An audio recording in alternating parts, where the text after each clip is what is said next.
Shalom saudara terkasih, salam jumpa bersama saya Romo MSC dalam RSM pada hari Selasa biasa pekan yang ke-20. Semoga Anda dalam keadaan baik dan sehat selalu. Dan bagi saudara-saudari yang sedang sakit atau dalam pergumulan, semoga Tuhan berikan jalan keluar dan kesembuhan dari sakit penyakit yang diderita. Saudara, pernahkah Anda mendengarkan atau membayangkan seekor unta masuk ke lubang jarum? Jangankan unta, binatang yang besar itu ya. Kita membayangkan saja binatang yang kita lihat sehari-hari, kucing, anjing, ya, ayam, ya, atau bahkan yang lebih kecil dari itu, masuk ke dalam lubang jarum saja susah. Apalagi ini unta yang begitu besar.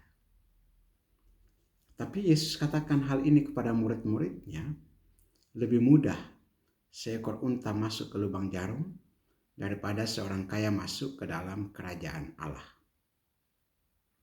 Tentu ini maksudnya ya, supaya para murid terbuka hati dan pikirannya untuk tidak melekat pada harta benda duniawi itu.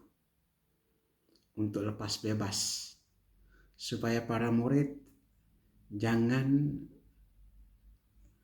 mengejar harta benda duniawi.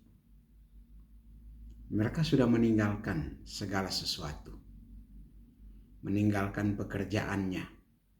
Di antara mereka ada orang-orang yang kaya, murid-murid yang kaya, seperti Matius pemungut cukai, ya. Dia seorang yang kaya. Atau Yohanes dan Yakobus, anak-anak Zebedeus. Ya, dikatakan juga bahwa mereka dipanggil dari tengah-tengah pekerjaan bersama dengan ayah mereka Zebedeus beserta dengan orang-orang upahan. Artinya bahwa mereka ini keluarga yang kaya, yang cukup berada. Ya. Murid-murid di antara mereka memang ada yang memang sudah punya penghasilan tetap dan bahkan berada. Yesus mau mengajarkan supaya jangan melekat pada harta kekayaan itu. Dan Petrus justru bertanya, kami sudah meninggalkan segala sesuatu. Lalu kami dapat apa? Ya. Petrus seolah-olah mau menuntut suatu balas jasa. Kami sudah ikut Engkau Yesus, kami dapat apa?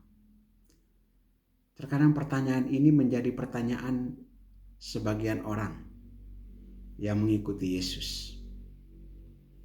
Kami sudah menjadi Katolik, kami sudah dibaptis menjadi pengikut Kristus. Lalu kami dapat apa? Ini seperti atau seolah-olah mengikuti Yesus itu untuk mendapatkan jaminan duniawi. Padahal kita mengikuti Yesus pertama-tama supaya kita mendapatkan penebusan atas dosa-dosa kita. Dan kelak kita bersatu dengan Bapa di sorga. Itu tujuan kita mengikuti Yesus, supaya diselamatkan.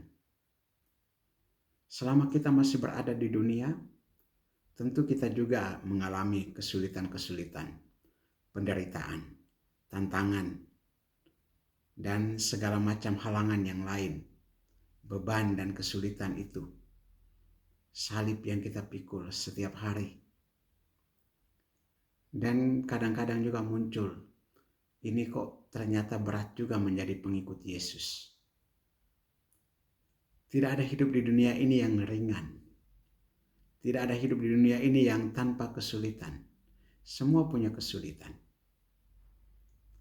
Bahkan orang yang kaya dan berada pun punya kesulitan. Yang Yesus ajarkan kepada kita hari ini dalam Injilnya adalah supaya kita tidak terikat pada harta benda duniawi itu. Dan melepaskan semuanya untuk mengikuti Yesus. Jaminannya sebagaimana yang Yesus katakan kepada Petrus dan murid-muridnya. Siapa saja setiap orang yang demi namaku meninggalkan rumahnya, saudara-saudarinya, bapaknya atau ibunya, anak-anak atau ladangnya, akan menerima kembali 100 kali lipat dan akan memperoleh hidup yang kekal. Akan menerima 100 kali lipat dan memperoleh hidup yang kekal. Inilah tujuan kita untuk memperoleh hidup yang kekal itu. Dan menerima 100 kali lipat ini adalah gambaran tentang hasil yang berlimpah-limpah. Hasil bumi pada orang-orang Israel paling banyak adalah 10 kali lipat. Tapi ketika Yesus mengatakan mendapatkan 30 kali lipat, 60 kali lipat, bahkan 100 kali lipat, ini adalah satu gambaran kelimpahan yang Tuhan berikan. Kelimpahan rahmat dan berkat yang Tuhan berikan. Semoga kita pun yang sudah dengan rela hati, ikhlas mengikuti Yesus, plus dengan segala kesulitan dan penderitaan yang kita hadapi, kita jalani, kita tanggung dalam mengikuti Yesus, kiranya itu juga menjadi jalan bagi kita untuk memperoleh berlimpah-limpah berkat dan rahmat, terutama untuk kehidupan yang kekal. Berkat Allah yang Maha Kuasa turun dan tinggal atas saudara sekalian, Bapa dan Putra dan Roh Kudus. Amin.